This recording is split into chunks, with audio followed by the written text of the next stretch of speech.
Carter, Speaker of the House and member of the Legislative Assembly for Calgary-Egmont. Quite definitely during question period today there will be more questions with respect to the 2 illegal strikes that are in process in the province. After question period today, the House will be dealing with written questions and motions for return. And then if there is time in the afternoon, the business will be proposed by the member for Ponoka-Rimbey, dealing with education programs for young Albertans to prepare them for the 21st century. This evening the House will meet at 8 and probably keep on going until about 10:30 or quarter to 11, dealing with the estimates, Alberta Heritage Savings Trust Fund, Capital Projects Division estimates.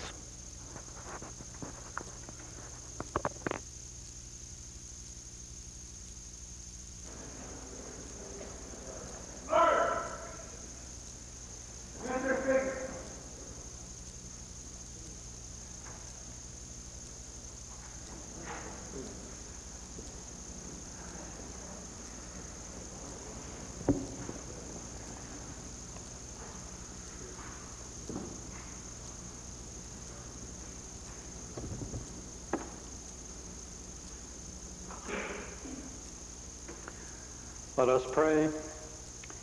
Each day in this place, each one of us is expected to face the ongoing challenge of representing the concerns of all Albertans.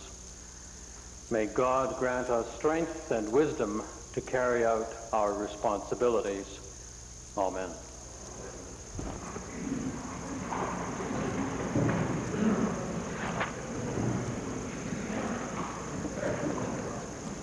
Introduction of visitors.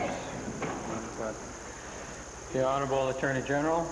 It's my pleasure today to introduce to you and through you to the Assembly 3 colleagues from British Columbia, Ontario, and New Brunswick.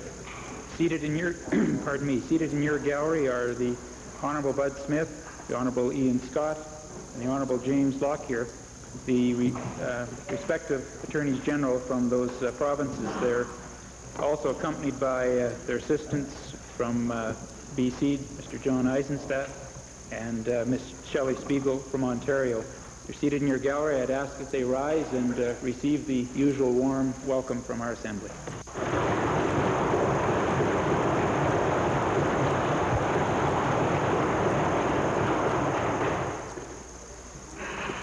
Presenting petitions. Reading and receiving petitions.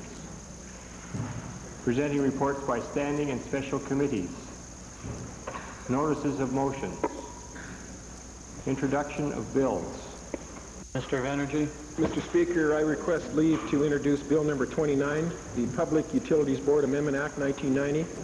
This being a money bill, Her Honor, the Honorable the Lieutenant Governor, having been informed of the contents of this bill, recommends the same to the Assembly. The Honourable Minister of Energy has moved first reading of Bill 29, Public Utilities Board Amendment Act 1990. Those members in favor of first reading, please say aye. Aye. Opposed, please say no. Carried. Bill number 29, Public Utilities Board Amendment Act 1990, introduced by the Honorable Mr. Orman, is now read a first time. Member for Calgary Foothills, followed by Vegreville. Mr. Speaker, I request leave to introduce Bill number 24, the Mines and Minerals Amendment Act 1990. The purpose of this bill is to implement lease rental rate increases from $2.50 to $3.50 per hectare, as announced by the Honorable Dick Johnson in his March 22, 1990 budget speech. To make changes to the Act to enable implementation of complementary exploration regulations and to introduce several housekeeping amendments. Mr. Speaker, the housekeeping amendments I just referred to will clarify certain provisions of the Act and increase the overall flexibility of the Act. Thank you. The Honourable Member for Calgary Foothills has moved first reading of Bill 24, Mines and Minerals Amendment Act 1990. Those in favor of first reading, please say aye. Aye. Opposed, please say no. So ordered. Bill number 24, Mines and Minerals Amendment Act 1990, introduced by the Honourable Member Mrs. Black, is now read a first time. Member for Vegreville. Thank you, Mr. Speaker. I request leave to introduce Bill 263, an act to amend the Marketing of Agricultural Products Act. This bill, if passed, would make mandatory the holding of producer plebiscites prior to the establishment of any commission that would collect levies from producers. In other words, it gives the power to the producers rather than the politicians. Right on. The honourable member for Vegreville has moved first reading of Bill 263, an act to amend the Marketing of Agricultural Products Act. Those in favor of first reading, please say aye. Opposed, please say no. So ordered.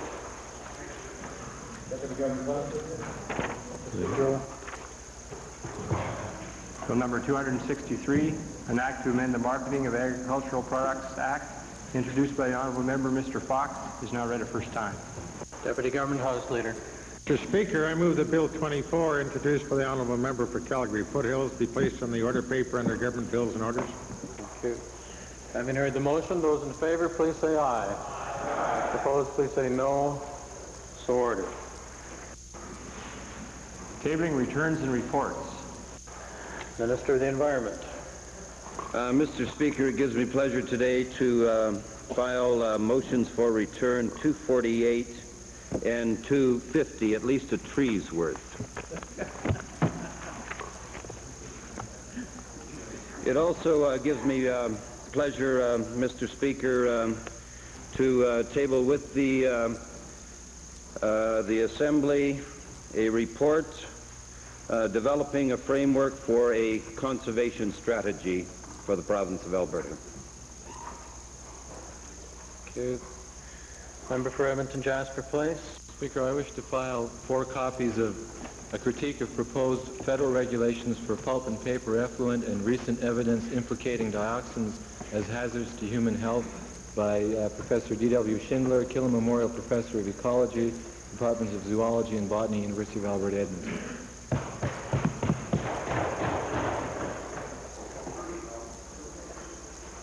Introduction of special guests. Minister of Energy, followed by Banff Cochrane. Mr. Speaker, in the members gallery today is Dr. John Rutger, a medical doctor from Pincher Creek area, who is in Edmonton today to participate in the announcement of the Alberta Office of Renewable Energy Technology, and also to announce his appointment as chairman of that board. Dr. Rutger was the chairman of the Southwest Alberta Wind, Solar, and Renewable Energy Advisory Board, established by the Premier based on a commitment he made in 1986. And I'd like Dr. Rutger to rise and receive the warm welcome of this Assembly.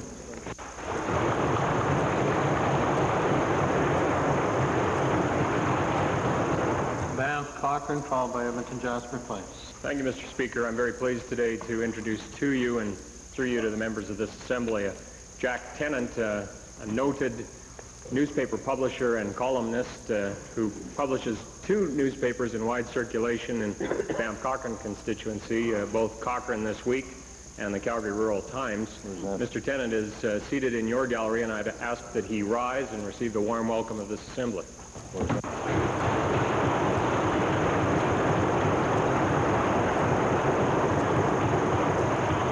Edmonton Jasper Place. Speaker, on behalf of my colleague for Edmonton Jasper Place, I would like to introduce... Strathcona.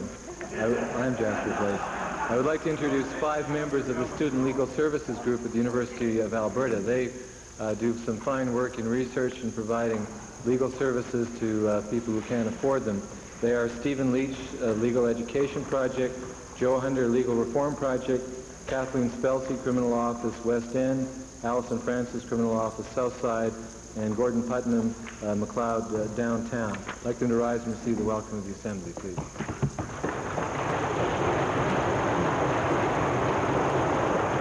Edmonton Gold Bar, followed by Edmonton Highlands. Mr. Speaker, it's my privilege today to introduce to you and through you to the members of the legislature 55 students. They come both from McNally Composite High School in Edmonton Gold Bar and from Charlesbourg, Quebec on an exchange to McNally School, Mr. Speaker. They are accompanied by teachers Suzette Gagne and Carol Demarais from Quebec, and Jeff Salmon and Francis Juppé from Edmonton. They're in the public gallery, Mr. Speaker. I'd ask them to rise and receive the welcome of the Assembly.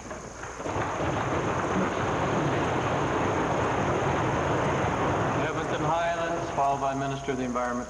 Thank you, Mr. Speaker. It's my pleasure to introduce to you and through you to members of the Assembly today 15 corrections facility workers and guards from Fort Saskatchewan visiting our Assembly. They are joined, I believe, by 8 social workers representing Local 6. I'd ask them to rise in the public gallery and receive the welcome of the Assembly.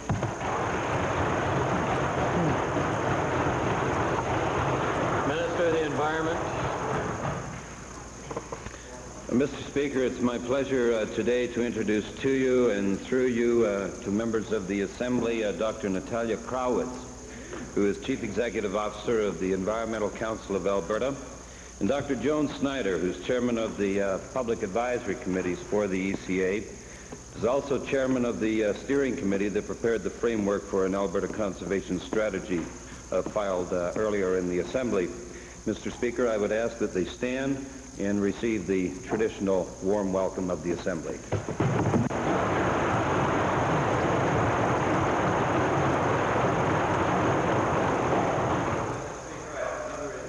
If I may, I would like to introduce also through you and to members of the Assembly a very special friend of mine. His name is Lynn Klein. He's Superintendent of the BC Ambulance Service. He's my brother, and he's accompanied by his dad and my dad, Phil. I would ask that they receive the warm welcome of this Assembly. Thank you.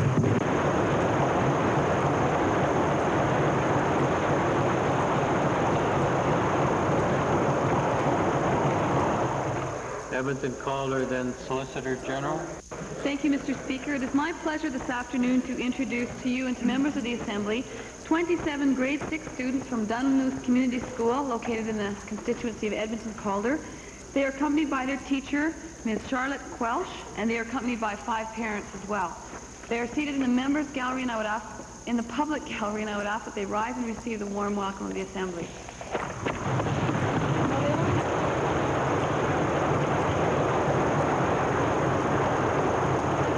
Solicitor General, followed by Edmonton Kingsway. Thank you, Mr. Speaker. I'd like to introduce to you and through you 9 young, enthusiastic people from the city of St. Albert that I was able to lunch with today who have a deep interest in government as well as the process of government.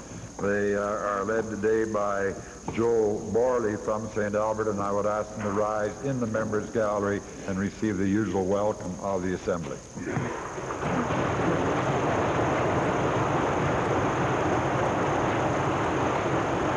Edmonton Kingsway. Thank you, Mr. Speaker. It's my privilege today to introduce to you and through you to the members of the Assembly 16 students from the Adult Development Center in my riding. They are in the public gallery, and they are accompanied by teachers Kim Reed, Jill Chesley, and Scott Klein. I request that they rise and receive the warm welcome of the Assembly.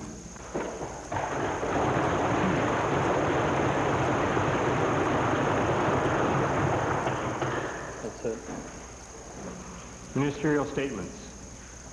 Oral question period. Leader of the Opposition. Mr. Speaker, to our esteemed treasurer. Mr. Speaker, the treasurer had some of his usual rhetoric for his federal cousins in Ottawa when they brought down their budget earlier this year. To recall, Mr. Speaker, that budget singled out Alberta for drastic cuts in a number of areas, but in particular in the area of federal transfer payments. Mr. Speaker, we waited and we waited for the treasurer to back up his rhetoric with action, and finally he said Alberta would join BC's court challenge of the cuts. Mr. Speaker, right now, the House of Commons Finance Committee is considering Bill C-69, the Government Expenditures Restraint Act, which will allow the federal Tories to cut Canada Assistance Plan payments, expiration incentive grants, post-secondary and health payments to the province of Alberta. That's a real kick to this province, Mr. Speaker, and it probably will cost us over $250 million in the next couple of years. My question to the Treasurer is, what representations has the government of Alberta made to this committee to fight these proposed cuts? Well, Mr. Speaker, it's common policy of our government that this government deals on a minister-to-minister basis or a first minister basis. Now, I know the opposition leader would like us to go down there with cap in hand, but that's not how the government of Alberta operates, Mr. Speaker. Let me point out, though, that we have taken some important action with respect to the CAP limit, and I can assure you my colleague, the Attorney General, has advised me that as of tomorrow, as a matter of fact, the 4 western provinces, along with Ontario, are in court to take on this very issue, Mr. Speaker. An issue which the federal government has imposed on the provinces unilaterally, which has capped the transfers onto the assistance program. We think that is wrong, Mr. Speaker. We're going to fight it out in court, along with the leadership of Ontario and BC. We're behind that issue, Mr. Speaker. Secondly, we have all over this Canada talked about the way in which equalization has worked, the way in which the transfers on established program financing has worked. We believe these are a matter of contract that should be negotiated between governments, which reflect the necessity of our government and other provinces in meeting the needs. Now, we don't do that in a preparation before a committee, Mr. Speaker. We do that on a minister-to-minister basis. The first ministers have an opportunity to outline that, Mr. Speaker, and that's the way we operate. Thirdly, Mr. Speaker, I know the leader of the opposition is going to get up and talk about stabilization. That also is under negotiation. We're continuing pressure on Mr. Wilson and the federal government to ensure that Alberta gets its share of the stabilization program payments, which reflect in the budget, Mr. Speaker. Well, I appreciate him trying to anticipate my questions, but as usual, as he is with his budget, he's wrong, Mr. Speaker. Yeah. Mr. Speaker, I'm sure after that little speech, Mr. Speaker, that Michael Wilson is just quaking in his boots. Quaking in his boots. Minister to minister, just like they did with the GST, just like they did with the interest rates, Mr. Speaker. Now we're going to lose this battle. And instead of being so prideful, Mr. Speaker, and saying it has to be minister to minister, it seems to me that this treasurer should take every opportunity, because it's $250 million coming out of his budget, Mr. Speaker. And I'm saying to the treasurer, asking him this question, if he's really serious about this matter, and that we cannot afford to lose this $250 million, why didn't you simply file a notice and go and make your case there to that committee and forget about minister to minister? Right on. It must be Tuesday morning, or something must be wrong here, Mr. Speaker. I just indicated to the member from Norwood that the West Province of Alberta, along with 4 other provinces, are in fact taking the federal government to court to find out on principle what is at issue here, Mr. Speaker. And that's the way in which the resolution of these questions should be done. If you can't do it on a political basis and there's a unilateral change, as we have argued with respect to the agreement, then it must be sorted out in court, Mr. Speaker, and that's exactly what we're doing. Now, Mr. Speaker, although the province of Alberta has a position that we do not appear before parliamentary committees, I should point out that doesn't mean we don't communicate with them, or, for example, we find another way to talk to them so they understand the Alberta position. And over the course of the last 15 years that I've been involved, while we have never appeared before a committee, Mr. Speaker, except on one exceptional circumstance, we do make it very clear to the members of the committee where we stand, and we will have, for example, an informal gathering to talk to them about our issues. And that's, in fact, what we did with respect to GST, with respect to other issues which face Canada.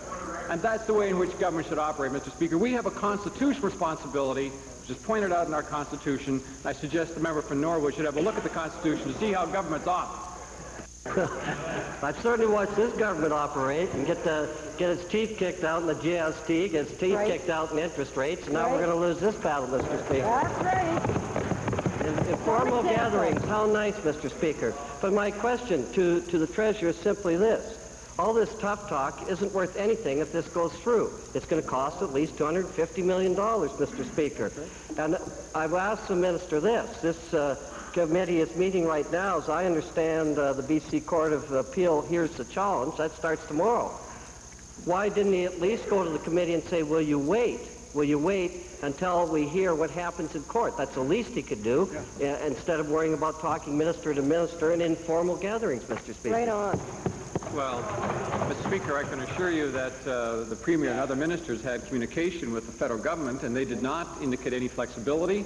They said they were going to proceed with their budget principles, and they told us that there was no other choice, but they were going to proceed with their policy. And so, Mr. Speaker, in a reasonable fashion, trying to resolve this, we went to the courts along with the other provinces I've indicated, and that's the way this process should be sorted out, Mr. Speaker, despite what the member from Norwood may say. Second main question, Leader of the Opposition. $1 goodbye, Mr. Speaker. But I'd like to direct my second question to the Solicitor General, Mr. Speaker. Mr. Speaker, this government's track record on labor relations with its employees will go down in history as a textbook case of how not to run the public service. Right on. Mr. Speaker, unfair legislation, a steadfast refusal to negotiate meaningfully on critical issues, especially issues that can't go to arbitration, court injunctions, intimidation, inflammatory media campaigns, Mr. Speaker. It's hard to believe that these are tactics of a Western democracy in the 90s. Mr. Speaker, the Solicitor General has so far resisted many of the big stick tactics used by the Minister of Labor and the Minister of Family and Social Services. Mr. Speaker, tomorrow, the negotiating team for AUP Local 3, the corrections workers, will be meeting in Edmonton. Mr. Speaker, I'm sure they would appreciate receiving a proposal on the issue of pensions that amount to something more than a study. My question to the Solicitor General, will the Solicitor General take advantage of this opportunity to meet with union negotiators and try to resolve this dispute?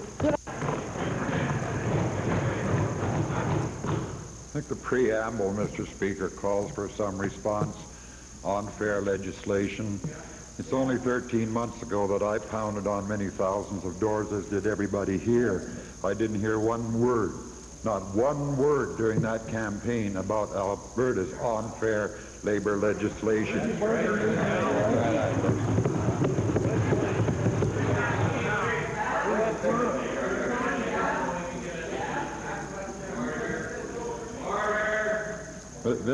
Mr. Speaker, I've indicated, or it has been indicated, there is a willingness to look at the matter of pensions the same as there is in respect to the salaries. The salaries offered are 5 and 5 by the government. The demand is 10 and 10.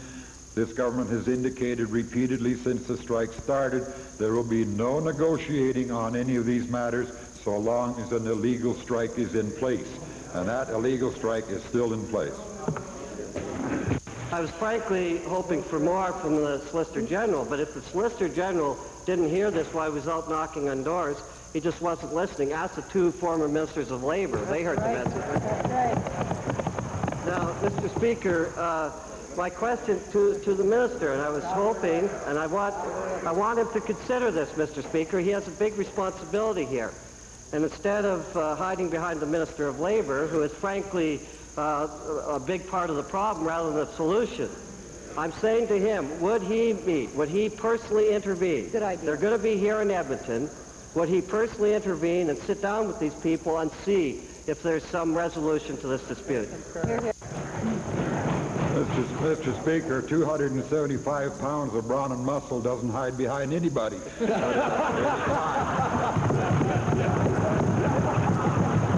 you sure about that, Dick?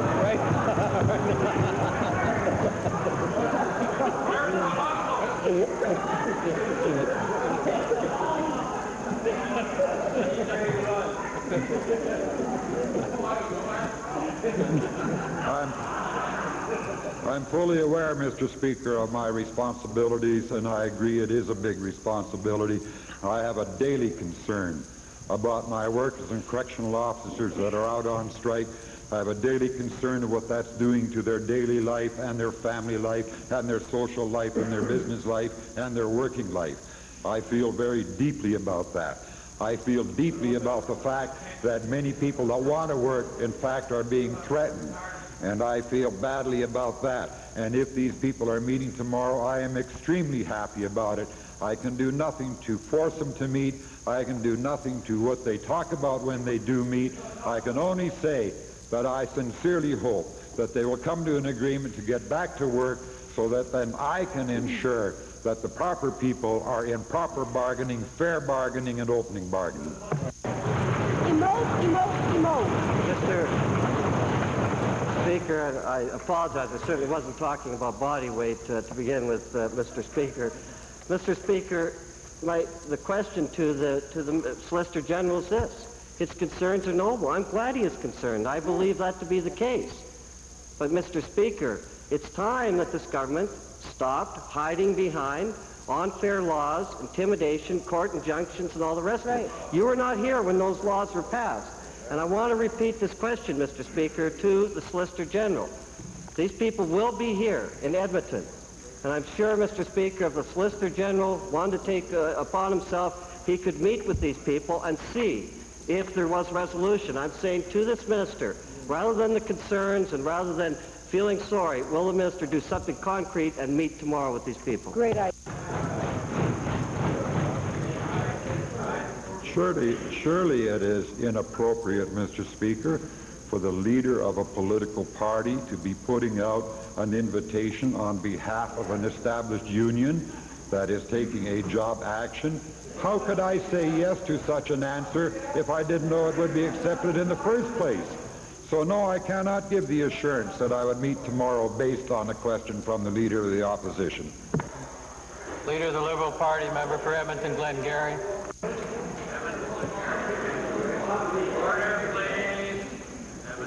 Mr. Speaker, my questions are to the Honourable Premier.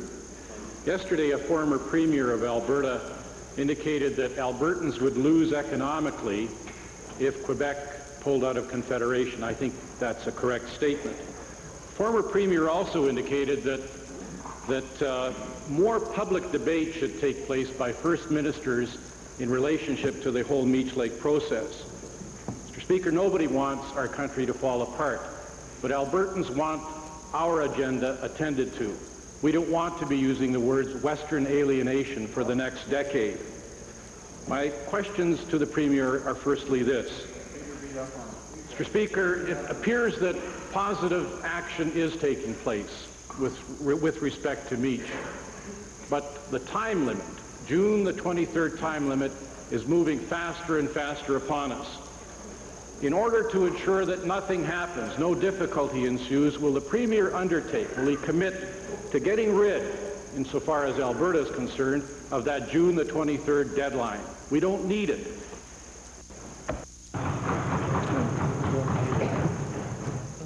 No, Mr. Speaker. Well, I think that's the kind of discussion that leads to more difficulty and not to solutions of problems. My second question, Mr. Speaker, is this. Alberta is anxious for a reformed Senate, anxious for a Triple E Senate. We're on the offensive on that issue, except for the NDP. Mr. Speaker, there is an obstacle in the way of getting a reformed Senate, and that is the unanimity provision of Meech. Will the Premier agree to remove our steadfast concern and holding to that unanimity provision so as to allow Senate reform to be real? Mr. Speaker, the reason that Senate reform is the #1 constitutional issue concerning Canadians right now is because of this government and this Premier. I recall over some period of years when there was only one government, one Premier who was talking about Senate reform. Only one government and one Premier was talking about a Triple E Senate. And only one government and one Premier who went to work across the country in order to try and build and develop a consensus towards meaningful Senate reform. Now, I believe Meech Lake unlocks the door to meaningful Senate reform. There are a variety of discussions going on right now, Mr. Speaker, and I don't think it would be helpful to the process for me to focus in on any one of them because a variety of provinces are expressing concerns about different matters. But as I said before in the legislature, and I confirm it again to the Honourable Leader of the Liberal Party, in the coming days and weeks, I will be working towards the following 3 principles. One, that we have a united Canada. Second, that we have strong, equal provinces who cannot be dictated to from the center. And third, that we are able to open the door to meaningful Senate reform. Those are the principles that we'll be following.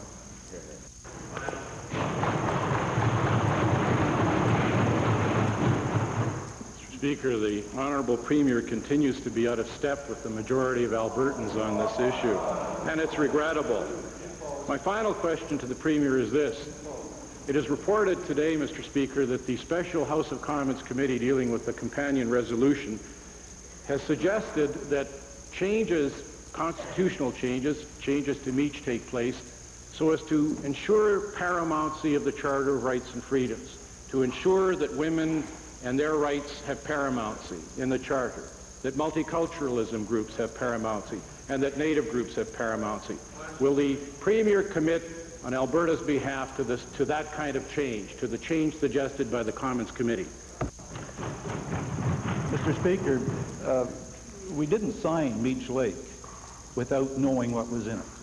And Mr. Speaker, we had no problems with signing Meech Lake because we believe it in no way derogates from the rights of any Canadians. Member for Drumheller, followed by Edmonton Calder. Thank you, Mr. Speaker. My question is also for the Honourable Premier. In view of the fact that the House of Commons Committee has already been mentioned by the preceding questioner, is reporting earlier than anticipated, and that there are now only 39 days left for the ratification of the Meech Lake Accord, can the Honourable Premier say if First Ministers will be meeting soon in an attempt to salvage the agreement?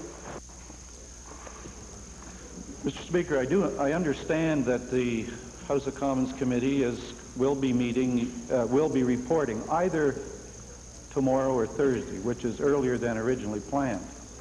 I think that's wise because the Honourable Member mentions 39 days, and there are some complications with regard to a constitutional resolution proceeding through, for instance, the Manitoba legislature in less than a month.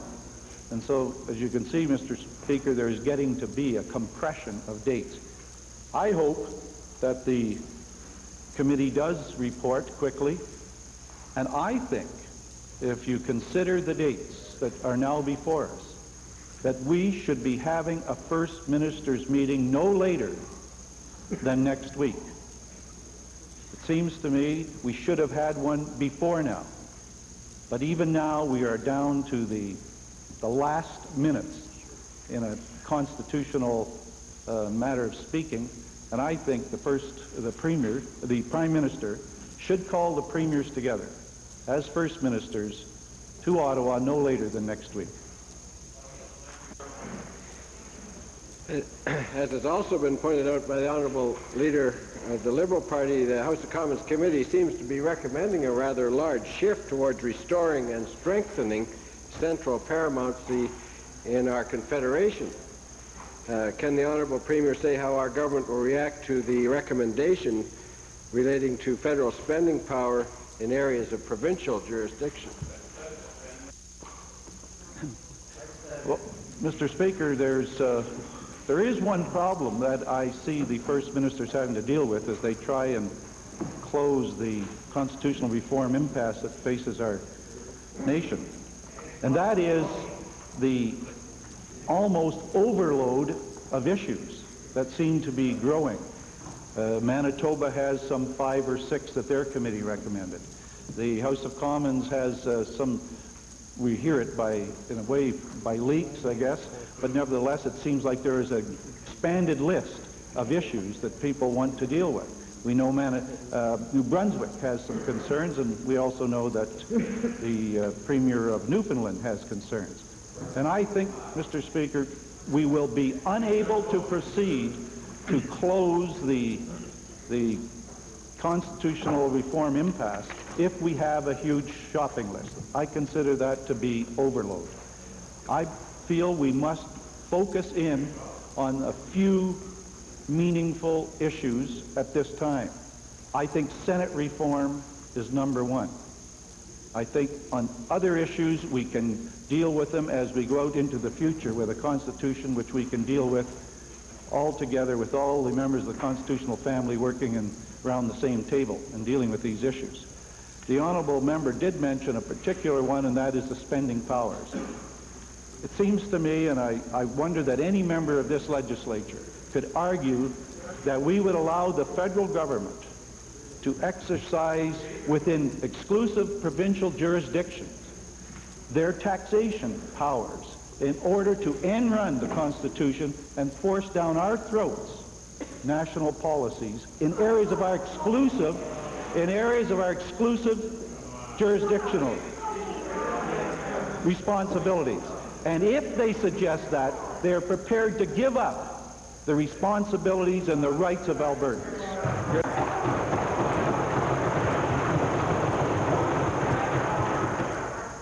Edmonton Calder.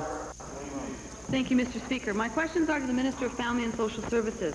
This minister and this government are incredibly hypocritical. They say that they really care about their employees and their clients, but in fact they are harassing and intimidating social workers and trying to scare the public. Right. Mr. Speaker, this minister has said that checks to clients may be delayed when the minister knows full well that his department is ready and able and willing to get month-end checks out on time. The May 9th memo from his Associate Deputy Minister states this very clearly. Hear, hear. And I would ask the minister, why is this minister using intimidation tactics instead of concentrating and dealing with the genuine concerns of social workers in this province, like high caseload? Mr. Speaker, as so often the case again, their information is wrong. What the minister said is obviously there's a strike in process. We are at this time, Mr. Speaker, making preparations to issue month-end checks. What I said is that, yes, there's a potential, obviously, for some disruption to this. But Mr. Speaker, there are 700-plus social workers out on strike, and it's bound to have an impact. At this time, we are working from last month's information, not current. We haven't had the opportunity of updating it the way we normally would. But nonetheless, Mr. Speaker, we're going to proceed on that information. We're going to proceed on a timely and appropriate basis. We're certainly going to make every effort to make sure that checks get out at the end of the month. And I think for the most part, Mr. Speaker, we will succeed. But again, a word of caution that obviously there's bound to be some disruptions. There's bound to be some shortages. There's bound to be some calculations that were appropriate for last month that aren't necessarily appropriate or reflecting this month's circumstances. Okay, well, Mr. Speaker, the memo states very clearly that there won't be problems, that the checks will get out on time, and I think that this minister is trying to pit social workers against clients, and it won't work, Mr. Speaker. Supplementary to the minister, when is this minister going to stop using intimidation and fear-mongering and negotiate a meaningful solution to this dispute? That's right. Well, Mr. Speaker, it's interesting if we were to compare agendas. Because this government has said all along that we are anxious to resolve outstanding issues, that we are anxious to see social workers obey the laws that were established in this very assembly, that we are anxious to see social workers return to the job site and return to the workforce. It's perplexing, Mr. Speaker. I feel very badly. I feel badly for the way people like the leader of this party are abusing social workers right now. We know what their agenda is, Mr. Speaker. Their agenda isn't social workers. It's really interesting to note. It's really interesting to see people like this leader join hand in hand with people like Dave Werlen. I hadn't heard from Dave Werlen for a long time, but all of a sudden, Dave Werlen, running for the presidency of CLC, is out in the front steps, creating all kinds of Order audible. Mr. Werlen really hasn't got anything to do with this, but it does raise a case in point where other members of the public in the last year have suffered abuse at the hands or at the mouth of this House. So indeed, if one calls about one case, you're going to find the rest of the House calling about other cases.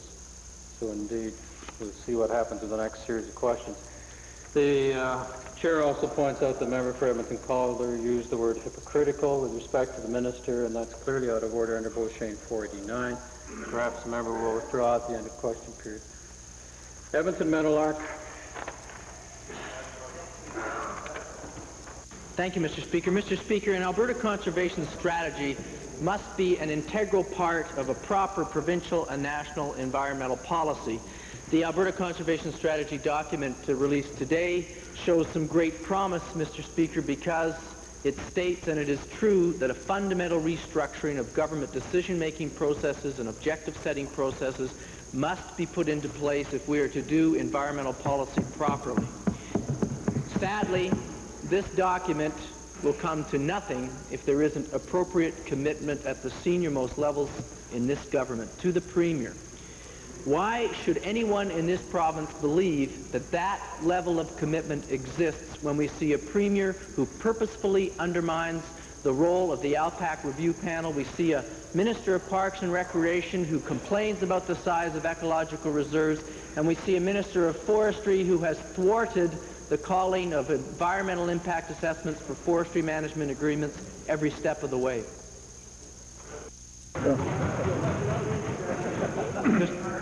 Mr. Speaker, I almost should ask, why should I answer a question that is based on so much false information? Perhaps, Mr. Speaker, the Minister of Environment may wish to respond to the honourable member, since he filed the paper today in the legislature. But based on that terrible list of faulty lead-ins to his question, I can hardly try and work an answer back to him through that. Well, Mr. Speaker, I feel sort of left out. I must be doing something wrong. But basically, Mr. Speaker, the conservation strategy that was filed today develops a philosophy that really is consistent with this government's thinking. It's consistent with this government's policy, for instance, of putting in place the highest standards in the world for pulp mill development, for the discharge of dioxins and furans and other chlorinated organics.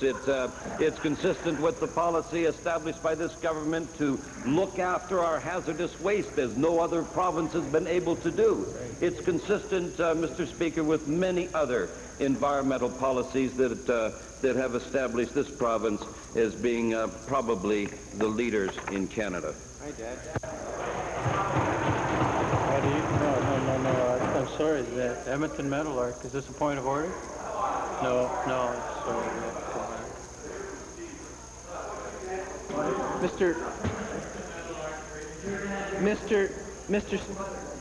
Mr. Speaker, principle number 4 on page 3 states, integrate as much information as possible in planning and managing resources. How can the Minister of the Environment state that that particular statement is consistent with his government's policy, while at the same time failing to subject 6 of 7 or 8 major northern pulp mill projects to a proper environmental impact assessment process, which... Thank you, Honourable. Well, it's very, very subjective, Mr. Speaker, because indeed the pulp mills that have been assessed, first of all, have conformed and have agreed to put in the best technology available to meet the highest environmental standards achievable in this day and age. They've submitted themselves to the preparation of environmental impact assessment documents. Those documents went through a public consultation process. They were submitted to the department for a deficiency review. In the case of ALPAC, we submitted that particular proposal to a full-blown public hearing. As the honourable member well knows, that project is on hold at this particular time. We're doing full-scale studies on chlorinated organics and the piece in the Athabasca River. We've asked an independent consulting firm again to look at this whole issue of dioxins and furans. If this is not leadership, Mr. Speaker, I don't know what is. I think that we're taking the lead role once again. Wainwright, followed by Edmonton Jasper, please. Thank you, Mr. Speaker. I'll refuse my question. Well, that's a nice new tradition. Edmonton Jasper, please. Mr. Speaker, dioxin is an unfortunate product of the chlorine bleach craft pulping system. Alberta is the only jurisdiction in the world I know of which is currently licensing new sources of dioxin pollution in the environment. The paper I tabled earlier today by Professor Schindler indicates that industry scientists eliminated data for cancer deaths from the exposed population. They added cancer deaths to the control group or padded exposed groups with unexposed individuals in order to prove that dioxin exposure did not harm humans. I'm wondering if the Minister of the Environment would indicate today whether he was personally aware of this information before he issued a license to Procter & Gamble to dump 2,460 kilograms per day of chlorinated organic dioxin substances, or 860 tons per year, or the permit that he issued to Weldwood for 848 kilograms per day of AOX, amounting to 297 tons per year. Well, Mr. Speaker, I really don't know where the honourable member for Jasper Place is coming from, but I've really had a hard time understanding that in the year I've been in this legislative assembly, because according to his rules and the way he operates, Mr. Speaker, when those mills were bad and when they were old, they could operate. But when they cleaned up and when they met the highest achievable standards in the world, he complains about them, Mr. Speaker. I guess, Mr. Speaker, when they're absolutely perfect, that's when he'll say they should be shut down.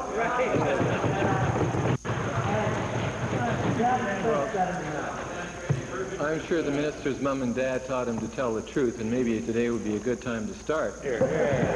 When the fraud is removed from the data, it's clear that workers are exposed to dioxin, among other things, suffer high rates of cancer death, substantial increase in heart disease, evidence of neurological disorders, and possible incidents of non-terminal concerns. These are not laughing matters, Mr. Member for Park Allen. These are serious human health problems for people who work in these pulp mills. You sold us out in Procter & Gamble and Weldwood, and in view of these health hazards, I would like the minister to indicate today, since he wouldn't have a public hearing on the Daishawa mill at Peace River, will he undertake, will have a public hearing before he issues a pollution permit for dioxin to Daishawa? Will he guarantee us a public hearing before that permit is issued? Mr. Speaker, the people at Daishawa have agreed to install, and as a matter of fact went back, did a major refit on that mill, to install the best available technology to reduce the total emissions of chlorinated organics to 1.5 kilograms per air-dried ton. No mill in the world is doing any better than that insofar as bleached kraft pulp is concerned. What this honourable member is suggesting, as of today, we should get rid of all the paper, and a good way to start is for him to stop filing motions for return and killing trees, thousands and thousands of trees, Mr. Speaker.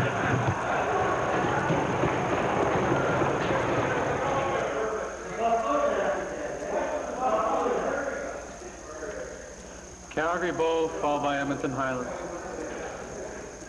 Thank you, Mr. Speaker. My question is to the Minister of Health. Honourable Minister, several of my constituents would like to know when the Family Life Drug Abuse Foundation Committee report will be released. Mr. Speaker, the Family Life and Drug Abuse report was one that was an advisory report to the Minister of Health, chaired by the Honourable Member for Lloydminster. It's my intention to release the report within the next 2 weeks. Thank you, Mr. Speaker. My supplementary question to the Minister of Health is, what would be the sequence of events once this report is released? Thank you. Well, Mr. Speaker, the issue of the Family Life and Drug Abuse Foundation is one that is of extreme importance to this government. And the sequence of events will be that the report will be made public.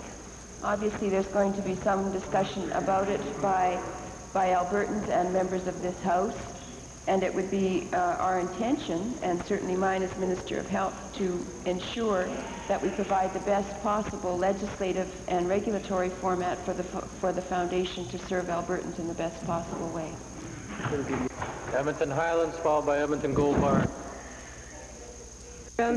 Mr. Speaker, the Advanced Education Minister is in the habit of making excuses every time his government cuts funding to post-secondary education institutions. He says, oh, gee, it was the institutions that decided that they had to raise tuitions, impose quotas, or shut programs down. But now, Mr. Speaker, now I notice with the bill that the minister introduced last week that he's making sure that self-governance isn't possible for the future. In a major power grab, the minister is now giving himself complete authority with no limitations to establish, extend, or expand services, facilities, or programs of study across the board with every institution over which he has jurisdiction. Right. And my question to the minister is this: what sort of paranoia has caused this power grab, or has the minister finally decided to recognize that it's his government that caused the problems with the institutions in the first place? Mr. Speaker, I wouldn't want to disappoint the honourable member for Calgary McKnight, but there are 29 institutions. Mr. Speaker, with regard to the...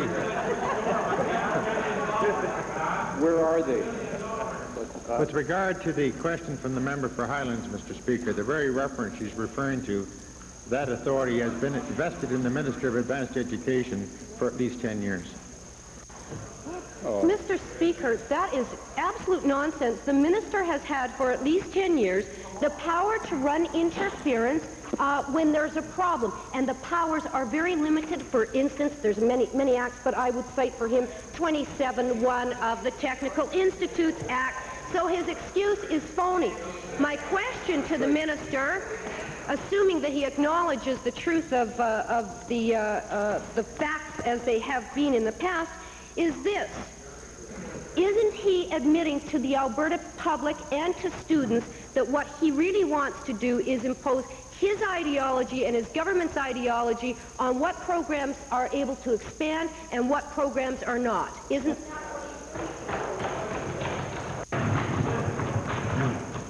Mr. Speaker, I have some difficulty in understanding where the honourable member for Highlands is coming from.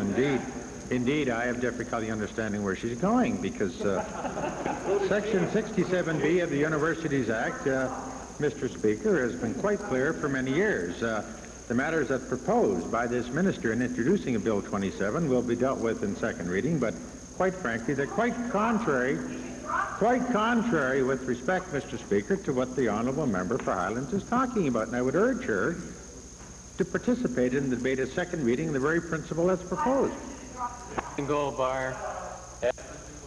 Thank you, Mr. Speaker. Mr. Speaker, community bewilderment, confusion, anxiety, and in fact anger regarding the Department of Family and Social Services continues to accelerate in Alberta. First, we had the minister's continual references to department reforms without any details, and now the workers are forced to go on strike over excessive caseloads.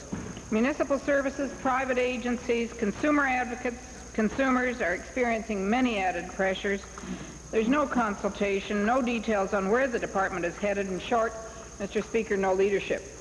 My questions are to the Minister of Family and Social Services.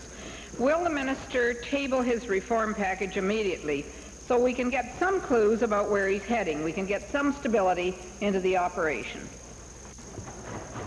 No, Mr. Speaker. Well, there's a first clue, Mr. Speaker. My supplementary is that the strike has forced community agencies, municipal social services, food banks, local police to pick up the slack. Has the minister consulted with these persons or these institutions, or has he provided any support to help them fill the void? Mr. Speaker, we applaud the efforts of department personnel that have worked extremely hard throughout this strike to make sure that support services that are being offered by this department continue to be offered as effectively and efficiently as is humanly possible. We also, Mr. Speaker, applaud the cooperation that we have received from numerous community groups and agencies. We recognize, as does the member for Edmonton Gold Bar, that yes, some of these agencies are being stretched and stressed to the limits. And we've said that all along, Mr. Speaker, and again, it comes back to this government's agenda. What we are anxious to do, Mr. Speaker, to assure these services are maintained in a timely and appropriate fashion, what we are anxious to do is to see this situation resolved. And Mr. Speaker, we've made it very clear that the way to resolve it is, again, for social workers to return to the job site so that they can in turn return to the negotiating table, because we've stated very clearly, Mr. Speaker, that this government, this Premier, has made it very clear to our negotiating team that he expects us to resolve the caseload issue. He expects us to address the salary issue, Mr. Speaker, and we're prepared to do that. We're anxious to do that. We're anxious to do it in partnership, Mr. Speaker. Clover Bar, followed by Stony Plain, Westlock, Sturgeon. Thank you, Mr. Speaker. My question is directed to the Minister of Energy, and it relates to electrical energy charges. The Pottery Guild in Fort Saskatchewan is a non-profit civic craft group who is subjected to the commercial ratchet, a commercial demand charge. It appears that the rate would be lower if they were located in the residentially zoned area of the community. Rates appear to be set in accordance with land use zoning rather than the type of operation or power requirements. I want to ask the Minister for an explanation for such discrepancy in the way the volunteer community organizations are charged for power. Well, Mr. Speaker, the demand charge that is levied is designed to recover the infrastructure costs of delivering gas to the customers through the electrical system. And the class of customers are segregated based on their volume of uptake of electricity and based on load characteristics. And that load threshold is about 1,000 kilowatts per week. Now, if your Pottery Guild is, whether it's a nonprofit or whether it was a small business, or even if they happen to be a residential customer, if they're under the 1,000 kilowatts per week threshold amount, they would be charged the same. They don't distinguish between the nature of the business or whether they're just straight residential consumers or businesses. Conversely, if their consumption, if they were designated a small business and their consumption went below the 1,000 kilowatts per week, they would be charged about the same as a residential consumer. And so that's basically the manner in which the demand charges are levied on the system. Well, thank you, Mr. Speaker. I appreciate that answer. Now, apparently this group is below the threshold that the Minister has mentioned, and they've been advised to appeal and make an application to the Public Utilities Board in order to get to the lower residential rate. Would the Minister ensure that such groups are charged right from the start with the proper residential rate rather than having to jump through the hoops in appeal? Well, Mr. Speaker, it would be very difficult for the utilities to set in place a policy that discriminated based on whether or not it's a profit-generating organization, whether it's a non-profit, or whether it's a residential consumer. There are two alternatives that I'd recommend to the honourable member. The first would be that he make an application to the Public Utilities Board, and I'm sure that the PUB would take into account the fact that they are not-for-profit and possibly do a redetermination of the rate that they're charged.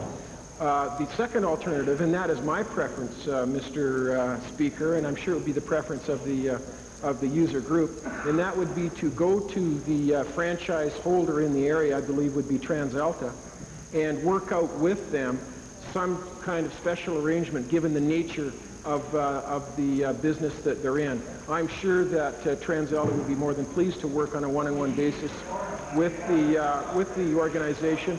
Failing that, the Public Utilities Board would be more than pleased to hear their case. Okay.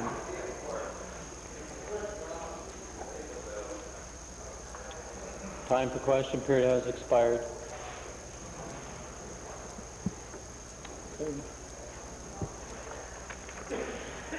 Orders of the day. Written questions. Speaker, I